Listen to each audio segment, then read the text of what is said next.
de la población del mundo dispone de aproximadamente el 80% de la riqueza de todo el mundo. O sea que la concentración de la producción y del capital es una tendencia que no solo está presente como a principios del siglo XX, sino que ha continuado y es mucho más grave a principios del siglo XXI. La segunda característica de la que hablaba Lenin es del capital financiero, de cómo el capital instalado en los bancos se apropiaba de las industrias y era un punto de partida para la exportación de capital. Y allí lo que observamos a principios del siglo XXI y sobre todo desde la segunda mitad del siglo XX, vale la pena destacar que finalizada la Segunda Guerra Mundial, una guerra que dejó a la economía de los Estados Unidos en plena expansión y a las economías imperialistas de Europa destruidas, lo que le dio un gran poder a la economía norteamericana y a la clase dominante de los Estados Unidos. Dentro de las negociaciones posteriores a la finalización de la Segunda Guerra y las negociaciones para decidir cómo se iba a reorganizar la actividad económica en este periodo de posguerra, dentro de los aspectos económicos se crean dos organismos, el Fondo Monetario y el Banco Mundial. Organismos en principio multilaterales, pero que por la forma que tienen de decidir están bajo el control de los Estados Unidos. ¿Qué es el Fondo Monetario? El Fondo Monetario tiene como objetivo, en su origen, en su creación, dar préstamos de corto plazo a los países que no pueden hacer frente a su deuda externa. Si tienen deuda que vence y no la pueden pagar, podrían recurrir al Fondo Monetario, el fondo les daría un préstamo, con eso podrían pagar la deuda externa y su economía seguir funcionando fluidamente. Porque si no tuvieran estos créditos, las economías tendrían que conseguir la moneda extranjera de algún lado, por ejemplo, dejando de importar.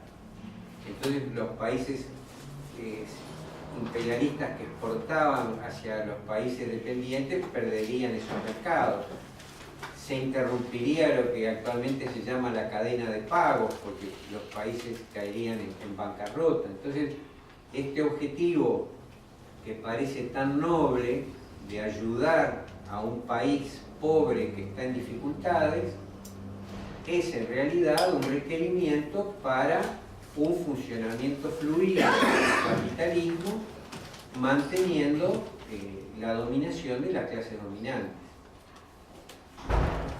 Y el Banco Mundial complementaría al Fondo Monetario porque daría préstamos de largo plazo para que los países y los gobiernos que no tuvieran suficiente capital pudieran hacer obras de infraestructura, sobre todo carreteras, puentes, puertos, es decir, que tuvieran la posibilidad, endeudándose con el Banco Mundial, que tuvieran la posibilidad de hacer las obras imprescindibles para que estos países dependientes se incorporen fluidamente a la circulación del capital, para que las inversiones extranjeras pudieran instalarse sin que tuvieran que preocuparse de decir, bueno, pero ¿cómo sacamos la producción si no hay carreteras, no hay puentes, no hay puertos?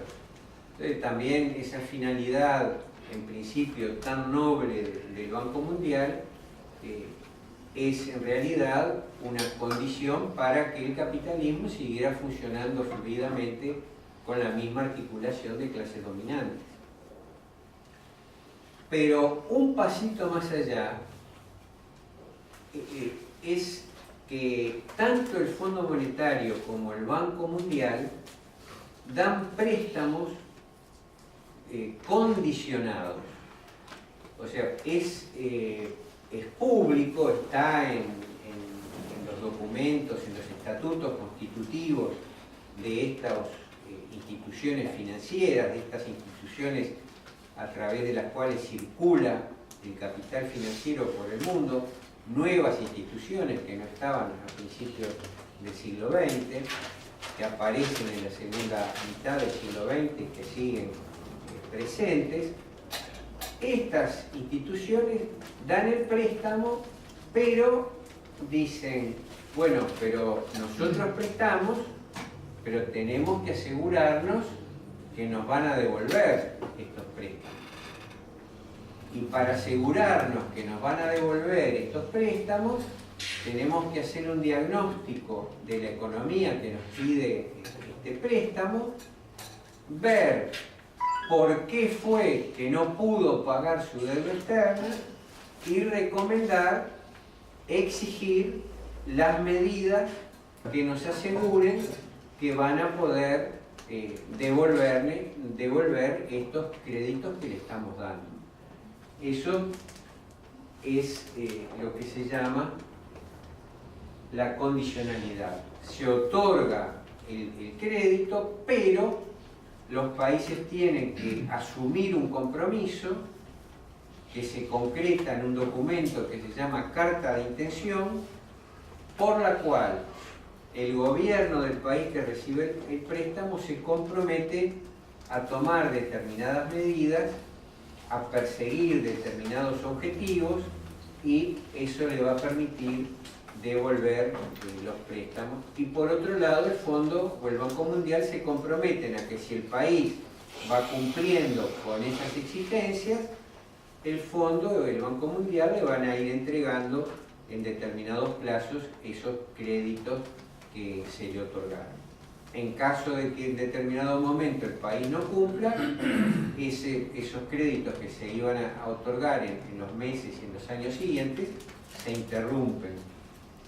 Es decir, que ahí aparecen estas instituciones para acelerar y canalizar el capital financiero y como instrumento también de dominación, de condicionar las decisiones de los gobiernos. Dentro de la época de los últimos años tenemos como el ejemplo más brutal el de Grecia, donde la crisis fue tan grande que le impusieron a Grecia, en este caso el Fondo Monetario, el Banco Central Europeo y el gobierno alemán, porque los bancos alemanes eran los principales acreedores del gobierno griego, que entre otras cosas se había endeudado para comprar armamento, entre otros deudas que no tenían demasiado sentido, pero que se fueron acumulando y que llegó un momento que no se pudieron pagar. Entonces lo que impuso esta llamada troika del Banco Central Europeo, el Fondo Monetario y el gobierno alemán, lo que le impuso al gobierno griego fue una contracción, un ajuste que implicó despedir funcionarios públicos, bajar los salarios de los funcionarios, bajar el monto de las jubilaciones, vender empresas públicas e incluso vender alguna isla para seguir consiguiendo ese dinero y cumplir con las exigencias de la troika. Como suele ocurrir, estos ajustes llevan a un nuevo ajuste, y ese nuevo ajuste, un nuevo ajuste, y así sigue Grecia penando, que todavía no ha salido de esa situación donde la condicionante por el endeudamiento externo siguen presentes y limitan las decisiones del gobierno, ¿no? Y a este ejemplo tan brutal y tan penoso ahora le podemos agregar el de la Argentina, porque con este experimento que quiso hacer Macri, liberalizando el mercado cambiario, el movimiento internacional de capitales, cualquier persona o institución puede comprar dólares, llevárselos del país, dedicarse a la fuga de capitales. Macri creyó que con su presencia los capitales del mundo iban a venir en una catarata hacia la Argentina, y no fue así. Al revés, los capitales fugan de la Argentina. Entonces tuvieron que ir al Fondo Monetario, comprometerse a una política de ajuste, no les alcanzó con los créditos que se habían acordado, volver al Fondo Monetario, negociar un nuevo ajuste, y en ese despeñadero está la economía argentina, donde ya, como ustedes sabrán, el presidente anunció, bueno, el nivel de actividad económica va a caer, y sabemos que con estas medidas va a aumentar el número de personas pobres, pero es lo que hay. Fue un poco el discurso de Macri, ¿no? Entonces, esa idea de Lenin del capital financiero y de su papel condicionando decisiones de los gobiernos, desde la Segunda Guerra Mundial, a través de estas instituciones, Fondo Monetario, Banco Mundial, se canaliza, se multiplica y se ejerce la condicionalidad en forma abierta, pública. Y decíamos que estos organismos que se definen como internacionales están dominados por los Estados Unidos, porque estos organismos, las decisiones las toma una junta directiva, y los votos para elegir esos integrantes de la junta directiva están en proporción al capital que los países han puesto en ese organismo. Entonces, los Estados Unidos, que ha sido el principal aportante tanto al Fondo Monetario como al Banco Mundial, tenía desde los orígenes el 16-17% de la capacidad de decisión de las juntas directivas, y junto con Inglaterra y Alemania rápidamente formaban una mayoría para definir las políticas de estas instituciones, para definir la condicionalidad, etc. Pero además de esto, las dos instituciones en su estatuto dicen que cualquier decisión que se tome requiere la aprobación de por lo menos el 85% de la capacidad de decisión. O sea que además de la posibilidad de controlar las decisiones asociado a Inglaterra, Alemania y algún otro país, los Estados Unidos se aseguran que por su sola voluntad pueden vetar cualquier decisión del Fondo Monetario o del Banco Mundial. Es decir, que estos organismos no pueden tomar ninguna decisión que el gobierno de los Estados Unidos no quiera, porque de acuerdo a los estatutos tiene desde los orígenes la capacidad de veto. También, como parte de esta reestructura del funcionamiento de la economía mundial, del papel del capital financiero, consecuencia como parte de los resultados de la Segunda Guerra Mundial, vale la pena mencionar que otro de los acuerdos o de las imposiciones a las que se llegó en la posguerra fue que el dólar fuera aceptado como medio de pago internacional. O sea, todos los países se comprometen a aceptar el dólar cuando exportan o a comprar en dólares cuando importan.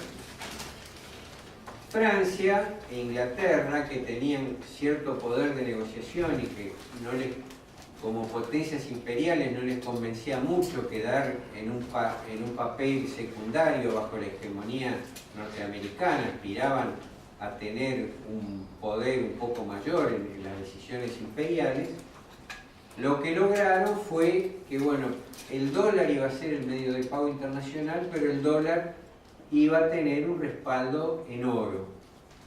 Es decir, que cualquier persona que tuviera un dólar podía ir a la Reserva Federal y decir: yo no quiero este billete, quiero que me den el oro que lo respalda.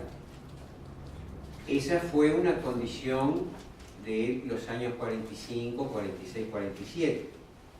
Pero en la década de los 50, unilateralmente, el gobierno de Estados Unidos resolvió quitar este respaldo en oro al dólar, lo que le permite emitir todos los dólares que se les ocurra sin ninguna restricción. O sea, lo único que funciona son restricciones internas, porque para emitir, el gobierno tiene que emitir deuda pública, que se la compra la Reserva Federal emite los dólares, y la deuda pública tiene un tope que fija el Parlamento norteamericano.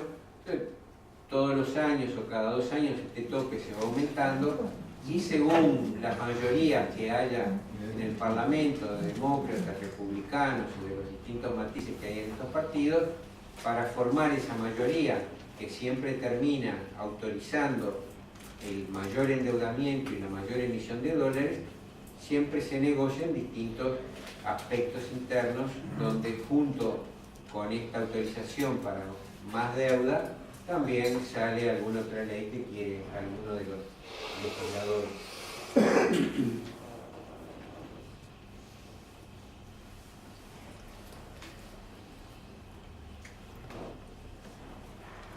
La tercera característica que encontraba Lenin en el capitalismo, nueva en el capitalismo del principio del siglo XX, era la exportación de capital. O sea, capital generado en Alemania, Francia, Inglaterra, básicamente, se dirigía a instalar empresas en el resto del mundo.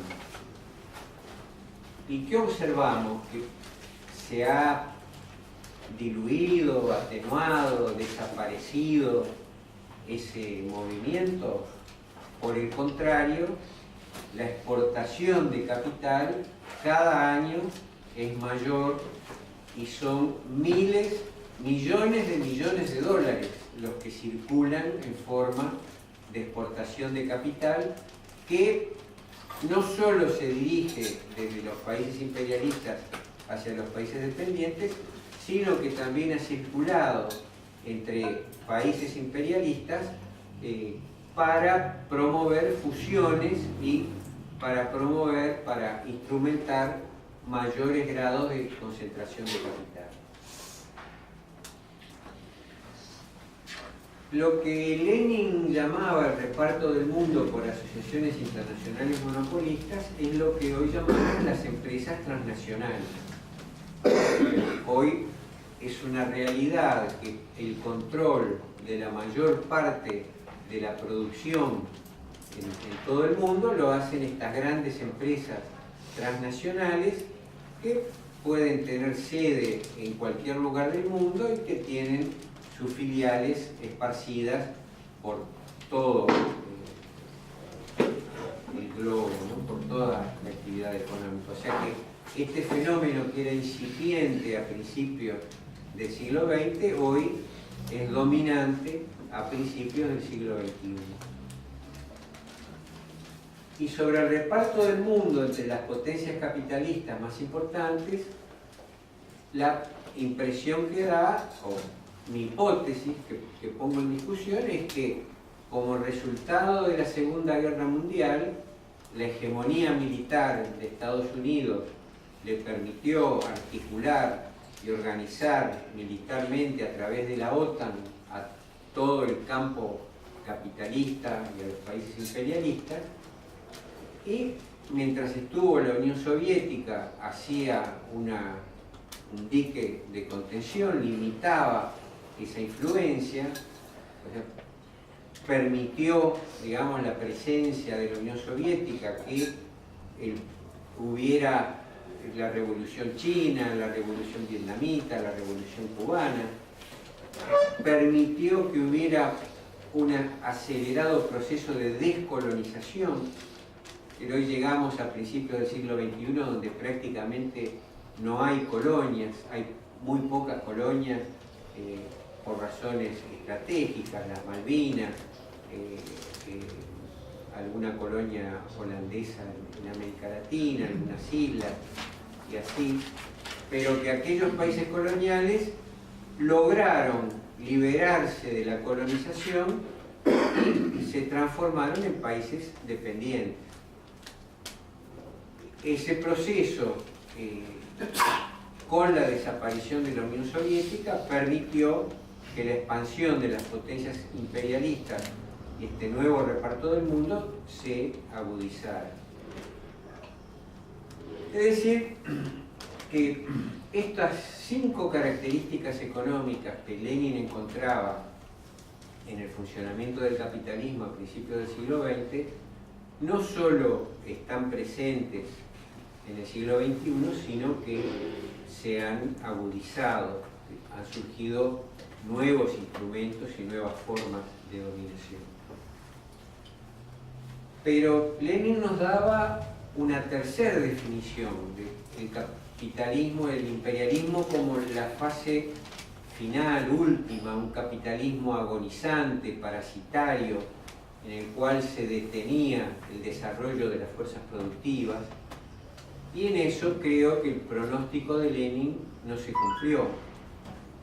Si bien en su trabajo preanuncia la Segunda Guerra Mundial, porque estaba finalizando la primera, y Lenin dice en su trabajo: el mundo está repartido, pero el capital imperialista va a precisar un nuevo reparto y eso se va a resolver por la guerra.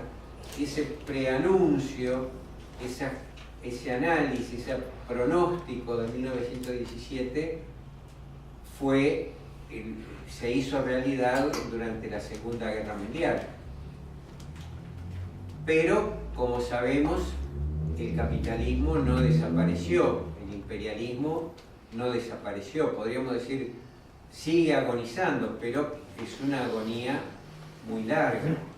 Y por otro lado, lo que tampoco se cumplió es la idea del estancamiento de las fuerzas productivas, porque el desarrollo, entre otras cosas, de las tecnologías de la información y de las comunicaciones nos hablan de una nueva revolución tecnológica que ha tenido múltiples impactos, ¿no? Que se continúa con la robótica, etc. O sea que por ese lado creo que tenemos que reconocer que esos pronósticos, ese pronóstico no se cumplió. Es decir, que estamos acá todavía planteándonos cuál es el camino para derrotar al imperialismo, porque si bien ese pronóstico no se cumplió, lo que sí sigue vigente es que formamos parte de un sistema de relaciones internacionales de dominación, en el cual los países dependientes eligen sus gobiernos, pero con decisiones que están condicionadas política, militarmente, financieramente, económicamente y cuando es necesario por las armas, militarmente. ¿Algún comentario? Hola. Hola. Sí. Un comentario y una pregunta. En la primera deuda externa contraída por Uruguay a través de los organismos financieros, ¿de qué época es? Con el Fondo Monetario Internacional desembarca en el Uruguay en el año 1959. Gobierno blanco, a Cine, y en medio de esas crisis de pagos externos, ¿no? Es decir, el Uruguay tenía una economía que tenía básicamente tres actores: los trabajadores asalariados, los terratenientes y la industria de sustitución de importaciones. Ahora, esa industria que sustituía importaciones tenía que importar la maquinaria, parte de sus materias primas y el petróleo, que era el combustible imprescindible para la energía eléctrica del Uruguay en esa época. Entonces, para importar esos bienes y que la industria pudiera funcionar, pudiera desarrollarse, se precisaba moneda extranjera. Esa moneda extranjera, del único lado que podía salir en esa época, era de las exportaciones agropecuarias, de las exportaciones de carne, lana y cuero. Sí. Que no se cumplió el estancamiento de la fuerza productiva. Yo me pregunto, la aparición de Donald Trump, que en lugar de apoyarse en un desarrollo de la fuerza productiva, el hombre está haciendo proteccionismo. ¿No es un proceso donde el desarrollo de la fuerza productiva empieza a ser grabada, revelada por el proceso de la revolución mundial? Bueno, yo no te podría dar una respuesta categórica, ¿no? Porque ¿qué representa Trump? Pero lo que dice es los Estados Unidos perdieron los empleos industriales porque las empresas se instalaron en el resto del mundo buscando costos de mano de obra más baratos. Yo quiero que esas empresas vuelvan, pero no está contra la robótica, contra la informática, contra el desarrollo de las tecnologías de las comunicaciones. O sea que, ¿sí? Usted decía que el imperialismo estaba iba a acabar una etapa parasitaria, como que esa era la última fase, que de ahí vendría, ¿no? La revolución. Hay autores, como Carlota Pérez, que habla de los cambios de paradigma, y en cada cambio de paradigma, donde hay una nueva fuerza, digamos, económica, son los periodos de crisis que pasa, de fases de crisis del capitalismo, y en donde cada crisis económica como que son cíclicas y digamos como que se fortalece este capitalismo, ¿no? Y se reconvierte. Y Manuel Wallenstein habla del sistema mundo y habla de que ya no existen bloques como antes políticos que eran los que tenían el poder económico, sino que ahora hay varios sur y varios, digamos, centros, periferias en el norte y en el sur, y que hoy el poderío económico estaría por encima del poder político, y que ese poder económico no está precisamente en Estados Unidos, o como dijo usted, está esparcido por distintos lugares, y que justamente estos países que hoy detentan todavía el monopolio están en crisis porque precisamente se les ha escapado de las manos del poderío político el poder económico. Mi pregunta es, ¿usted ve que es así este análisis que hace Manuel Wallenstein del sistema mundo de las periferias dentro del norte, que hay centros, que hay periferias en los distintos lugares, y que el sistema económico está ganando el sistema político? Bueno, de las dos partes de tu comentario, la idea de que la economía determina la política o la condiciona, o que las decisiones de los gobiernos responden a intereses de clase y que las clases dominantes son las dueñas del capital, esa idea de que el capital se expresa a través de los gobiernos, creo que es de la mejor tradición del materialismo histórico. En ese sentido, yo creo que sigue vigente. Se dice que el capital no tiene patria, y eso yo lo comparto. el capital ha cambiado de forma, también estoy de acuerdo, pero al mismo tiempo hay una hegemonía. Yo les comentaba el caso de Grecia. Grecia cae en esa crisis, y ¿quiénes son los que toman las decisiones y le imponen al gobierno griego? Esa troika integrada por el gobierno alemán, el Banco Central Europeo y el Fondo Monetario. ¿Y quién domina el Banco Central Europeo? Alemania, Francia. ¿Y quién domina el Fondo Monetario? Estados Unidos, Inglaterra. Entonces, hay una articulación donde los capitales y los sistemas, las clases dominantes y los gobiernos de los países imperialistas siguen, desde mi punto de vista, ejerciendo un papel dominante, ¿no? Independientemente de que hay toda una graduación. Es decir, en determinado periodo los Estados Unidos habían elegido a la dictadura brasileña como su subimperialismo en América del Sur, pero eso ha ido cambiando. Sí. Sobre el punto B, Jorge, Sí. capital financiero, deuda externa, organismo financiero, etc.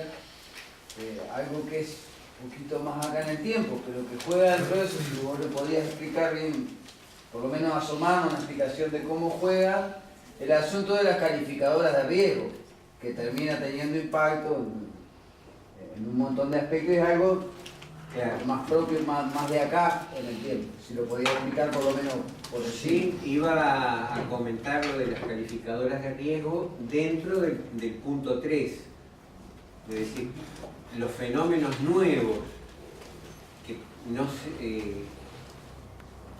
no estaban previstos en los orígenes del imperialismo y que están presentes hoy. Pero sí. ¿Algún otro comentario?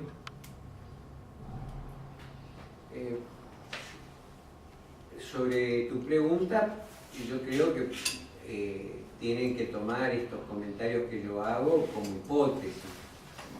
Como les decía al principio, es un tratamiento esquemático del tema.